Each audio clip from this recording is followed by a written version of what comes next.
Hello, everybody, and welcome to the third edition of Wildcat Wisdom. I am here with Khalil Thomas. Khalil, how are you doing this evening?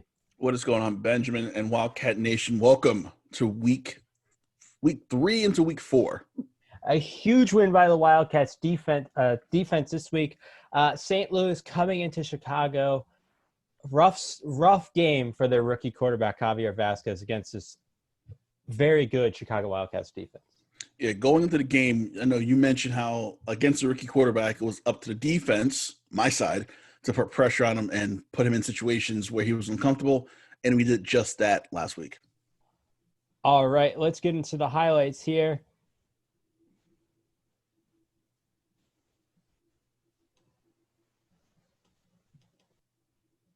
Chicago taking on and really the first quarter didn't have many highlights, but opening drive right here, Ash showed him a huge run to start off the game.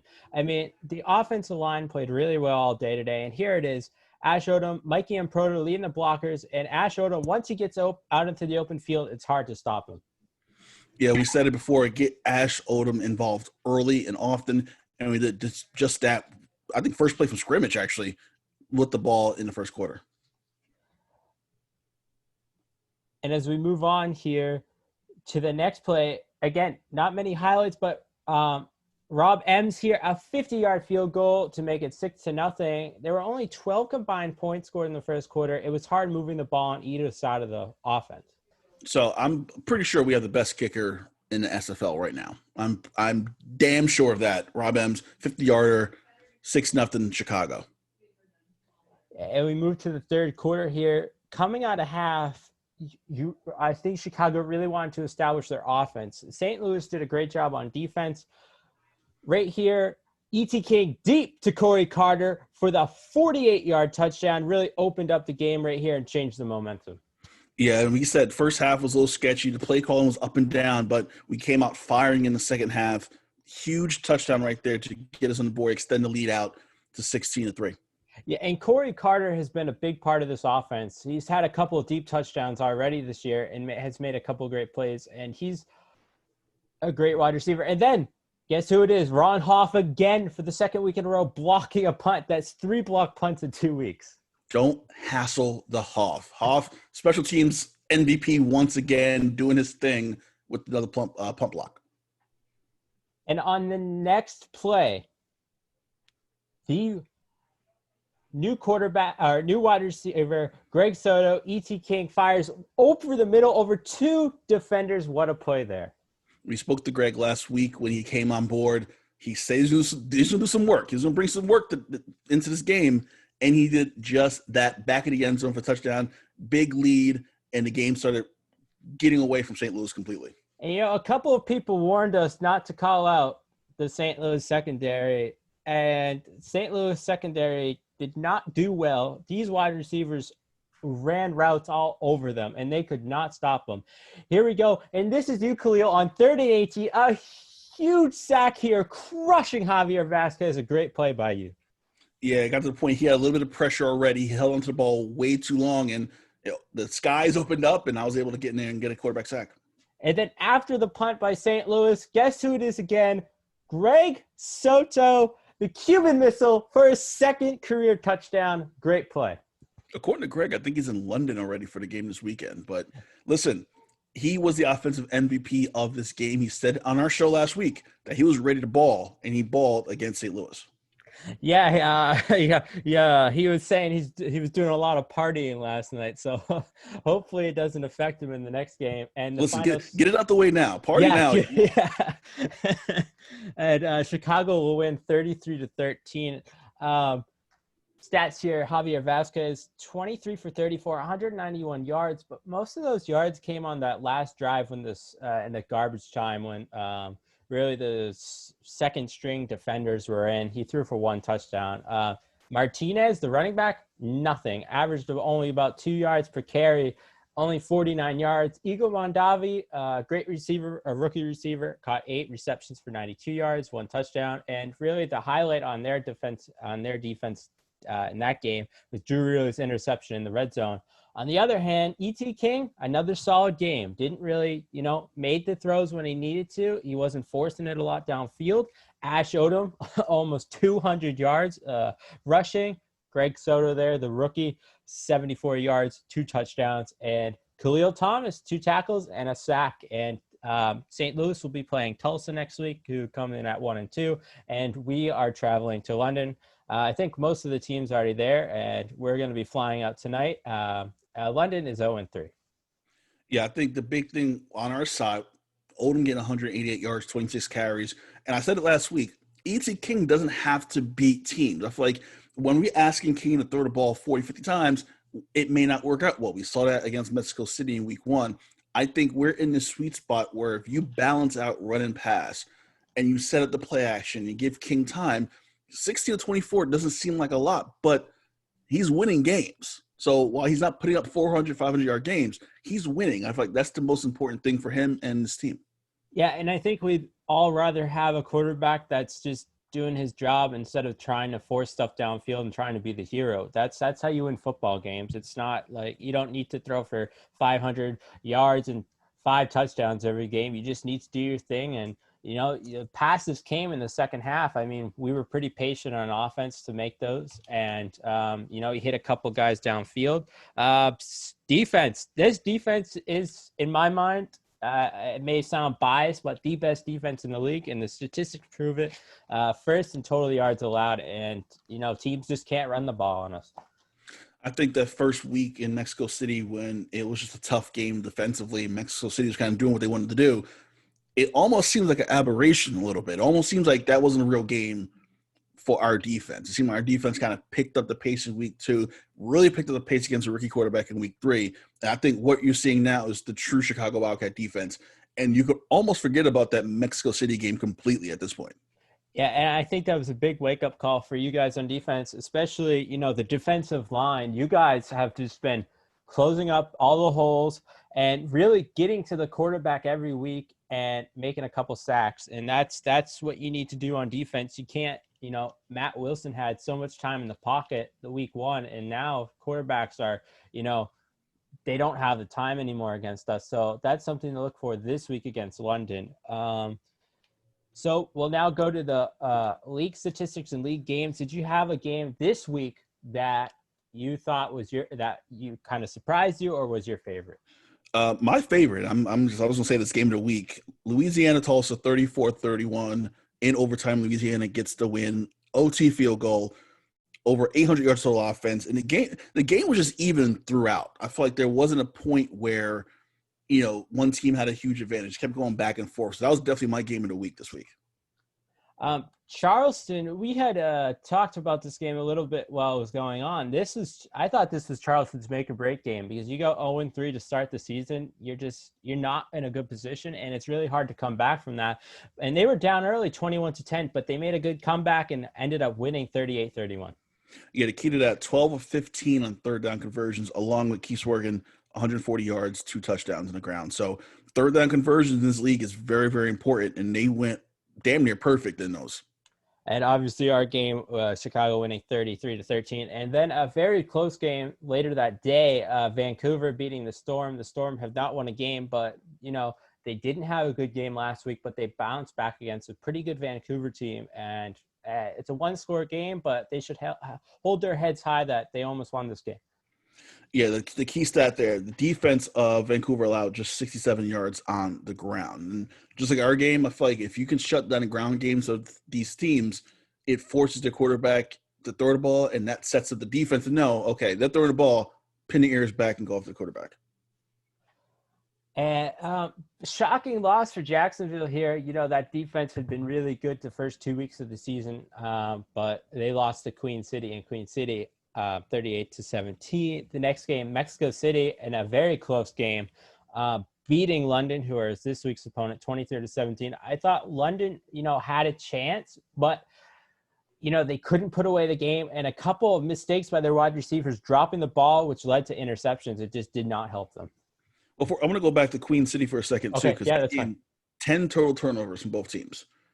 So, it was a big win for Queen City, 38-17, but 10 total turnovers combined for both teams. In regards to Mexico City, they won, but Phoenix Jones only 39 yards on the ground, which they were really hoping that he would kind of step up and become the feature back that they really needed and move from the fullback to halfback. And it just seems like he's struggling to really kind of get a grasp in that role. Yeah, and they put him in that position to be the next guy. He's going to have to, transitioning from fullback to halfback, you're going to have to make the move in the next couple of weeks. If you can't get a running game going, and if they make the playoffs, then they're going to be in a whole world of trouble. We're moving on to Arizona, Fort Worth. Arizona winning 23-17. Ashley Jackson, 252, 2 touchdowns. DJ Moses, 142 yards on the ground in the win for Arizona. At the game of the week, you called Louisiana, Matt Fench kicking the game-winning field goal, beating Tulsa 34-31. That was one of those games where, and I say this every week, I feel like there's always one game that brought me back to the reason I got started in the SFL. And I feel like this was that game. Back and forth, overtime. You didn't know who was going to win. Louisiana drove down the field. Listen, I didn't think they were making a field goal. I thought they were going to miss the field goal and the game was going to keep going. But it was just a really exciting game to watch. Portland Fleet putting up 0 points against Las Vegas, who I think have one of the best quarterbacks in Tom Rahman in the league, losing 13-0. Portland, a very young team, have not been able to win yet. Very disappointing start to their season. The big thing with Portland, their line just collapsed completely. You had Rhett Sawyer with 4 sacks. A.K. Jones had 2 sacks. I think Hutt had 2.5 sacks as well. So the Portland offensive line is completely cracked, and just the gates opened up, and their quarterback got hit heavy in this game. And Houston, a huge lopsided victory over Houston, 41-19. I think Lone Star, a lot of people put them as one of the top in the top 10, and I think how they've started this season, it's not too bad. They're 1-2, but they're going to definitely have to bounce back. Yeah, especially in their secondary, they gave up 4 touchdowns in the air. I feel like in this league, and especially I think towards the second half, teams have a tendency to go more pass heavy. And I feel like if your secondary isn't up to the task of stopping, you're going to have a problem. And I feel like they had a huge problem against Hyenas. And this was my favorite game of the week. A huge game. Atlanta traveling to Denver. The former champs, Denver won a championship a couple years ago.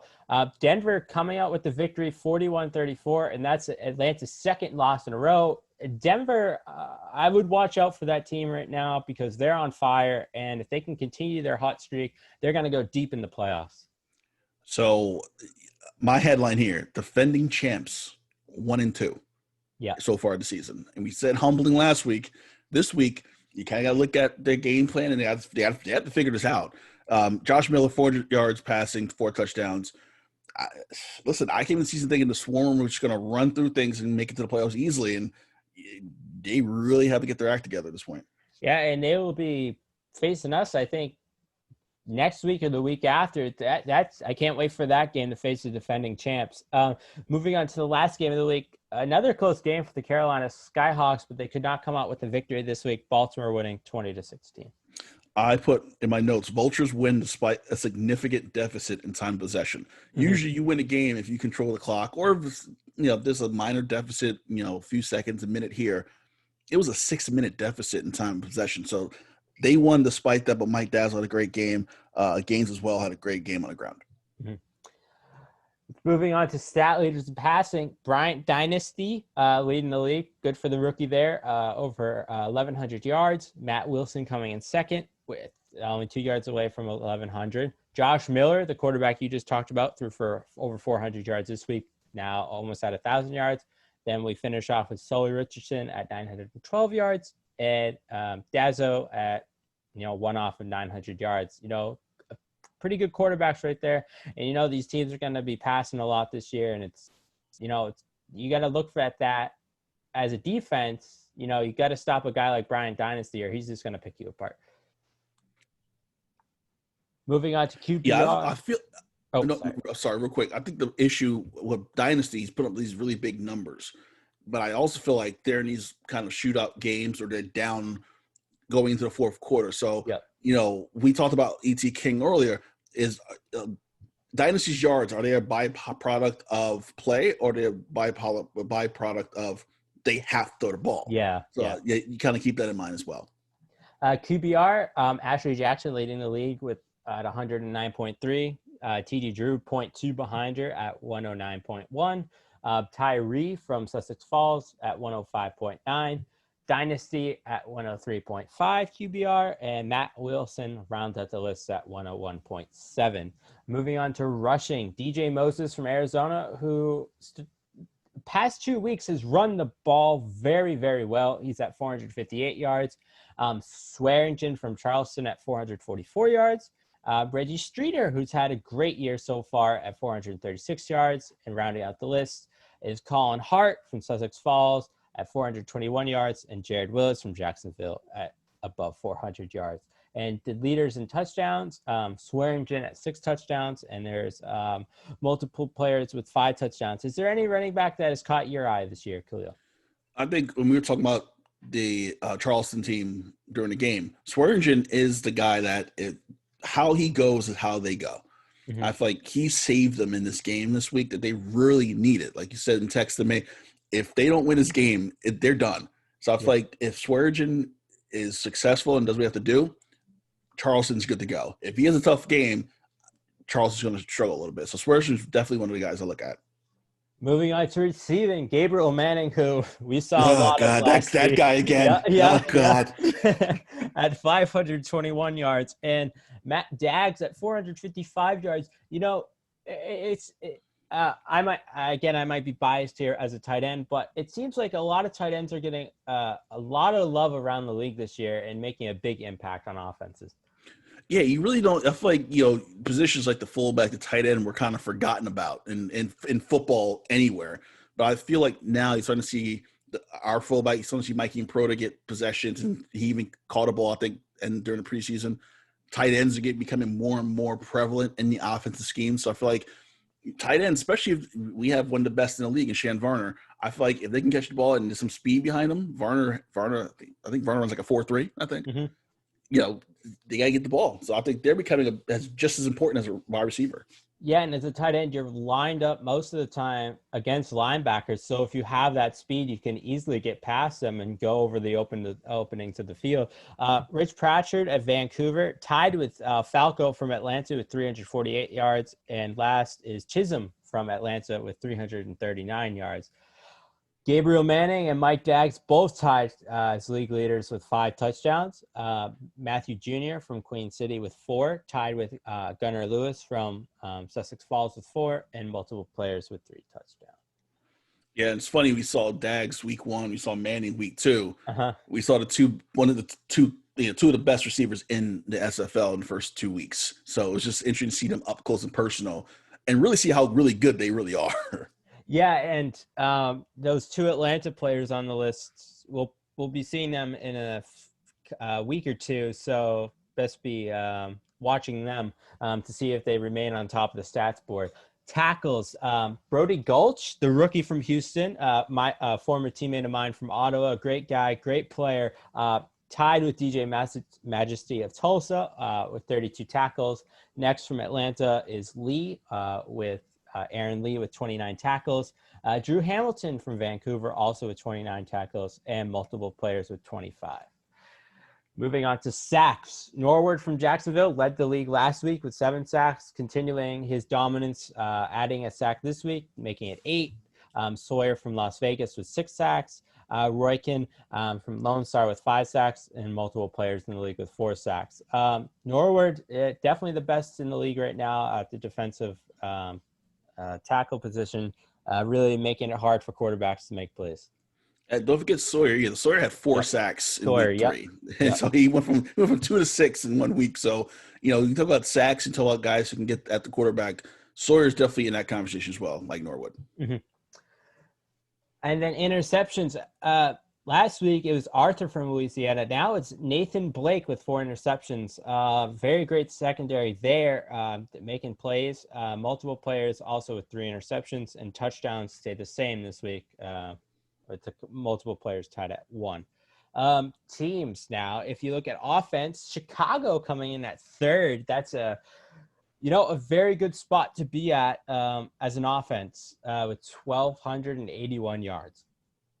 Yeah, and I feel like and I say this every week, like a broken record. I feel like it's about the balance. Balance is important when you talk about offense. And I feel like after week 1, week 2, and last week's game, you saw a balanced attack where 1,281 yards doesn't seem like we get a lot of yards per week, but we're just getting them both on the ground and in the air too. So we're in that really, really cool sweet spot offensively. And speaking of offenses, I do have some breaking news, actually. Chicago Wildcats breaking news here. About 12 minutes ago, Shan Varner, Coach Shan, saying, as I concentrate more on my own responsibilities, the Chicago Wildcats would like to announce that Greg Soto will be our new offensive coordinator. Congratulations to Greg Soto on his new position in the organization. Oh, wow. That's ultimate breaking news. Wow. Yeah. It's, and if he continues the way this offense has been, we're going to be very excited because he has opened up this offense, made it more balanced, and he's done a great job so far. Offense, Denver and Atlanta, the top 2 offenses in the league, with Baltimore and Mexico City rounding out. Defense, you guys are doing an excellent job. Number 1 in the league, only allowing 841 yards through 3 games. And most of those yards came in week 1. Exactly. Like I said earlier, Mexico City really put us on notice and really made us kind of reflect on what we were doing. And I think week 2 and week 3 really showed the true Wildcat defense and really represents who we are defensively. Pressure on the quarterback, timely turnovers, and just getting after guys, stopping the run. I feel like that's what Chicago Wildcat defense is all about. And then next is Fort Worth with 970 yards. And that's very good for a new team in the league. I mean, being second so far in defense, they're a team to watch.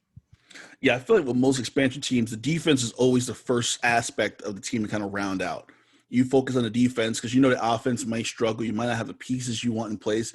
The defense is always the first cog in that wheel in an expansion team to kind of get it together. And Fort Worth has proven that point. Then Arizona at 1,009 yards. Jacksonville coming in 4th with 1,010 yards. And Las Vegas finishing off with 1,037 yards. So Chicago in a great spot right now. Number 1 defense in the league, 3rd in offense. I mean, we're clicking really well. Now points per game. Denver at 35.3 points per game.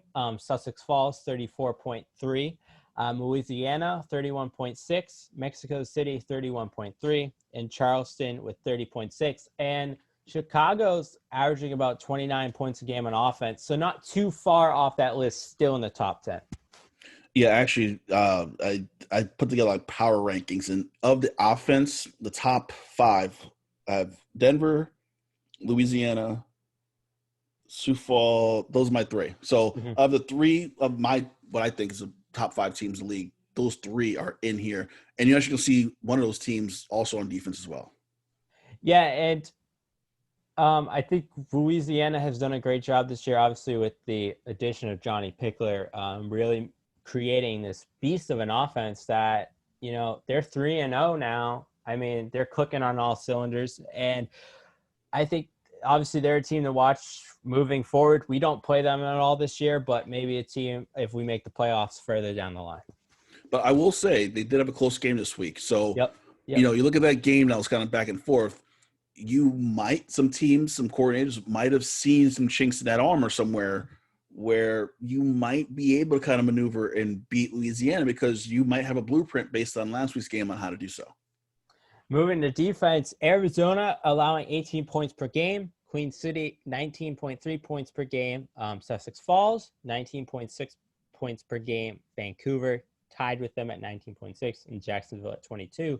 And again, Chicago is right around there at the top, and near the top 5, allowing 23 points per game. But Mexico City. Yep. Damn Mexico City. Yep. That's really it. If you take that game out, I know we can't change the pass or anything, but if you change that game around a little bit, Chicago would be up there. But the team to look at, Sussex Falls at 2 on offense and 3 on defense. So they're really the most balanced team out of all these teams, allowing points per game and scoring. Yeah, they're going to be a scary team going forward. If they kind of continue, especially defensively. I think defense, not so much the offense because it's really good. Mm-hmm. I think defensively, they're at that most scariest defensively. So I feel like if they can kind of keep that momentum going on the defensive side of the ball, they're going to get even better, which is going to set up their offense as well. And if you look at the Charleston game they played, if they make a couple plays in that game, like to don't blow a lead like that, then they're going to be sitting at 3-0, and but they're still 2-1, which isn't bad. Looking at this week against London, what are your keys to win this game? I think the big thing is to, they're 0-3, and it's easy to kind of look past them because they're 0-3. We're going across the pond. It's a road game. We can't look past this team. I think that's the heavy point that I think our coaches are kind of pressing on us. Do not look past London. Just because they're winless doesn't mean they won't come to get us. We played really well the last 2 weeks, and there's kind of a target on our back now because we played so well. So the big thing is to not look past them. Keep in the balance. I can't keep saying enough. Balance on offense is going to be the key for us to stay successful. And defense, we got to do our damn jobs to keep going at the quarterback. Yeah, and I would agree with you because any team can win on any given day, and you can't look, even the worst team in the league, you cannot look past them. You have to focus on this game. And my big thing in this game, is going to be a time change. You're going to play across the pond. You got to adjust to that. And this offense really just needs to not allow them, not allow the defense to get in their heads. It's a road game. We saw what happened in Mexico City. Limit the turnovers, and you'll win the game. Yeah, I think, and listen, E.T. King's been really good throwing the ball. And once again, we're not putting him in spots where we're forcing him to throw the ball like we did in Mexico City, where he threw the ball a little bit more than he probably should have, and he threw 5 interceptions. I feel like we limit the turnovers, and defensively, we create some turnovers. We win this game easily. Yeah. A score prediction for this week? See, I was feeling so good about my prediction in the first half last week, and it just collapsed. Yeah. I'm going to go 31-14 Chicago. The way this defense is playing, I only think you guys are going to allow 10 points this week. And I think the offense is going to have a really good game. I know we shouldn't look past them, but I think it's going to be a big scoring game for our team. I'm going to say 42-10. I think it's going to be, and I'm not saying anything against London or anything. We still got to focus on them. But if this team plays like they did last week, it's going to be a big scoring game. Yeah, 42. Wow, you're going blowout. I like this. Yeah, nice. Yeah, I am. All right, everybody. Ben Warner here, and for Khalil Thomas, we thank you for watching this show. Good luck this week in Chicago. Let's go beat London.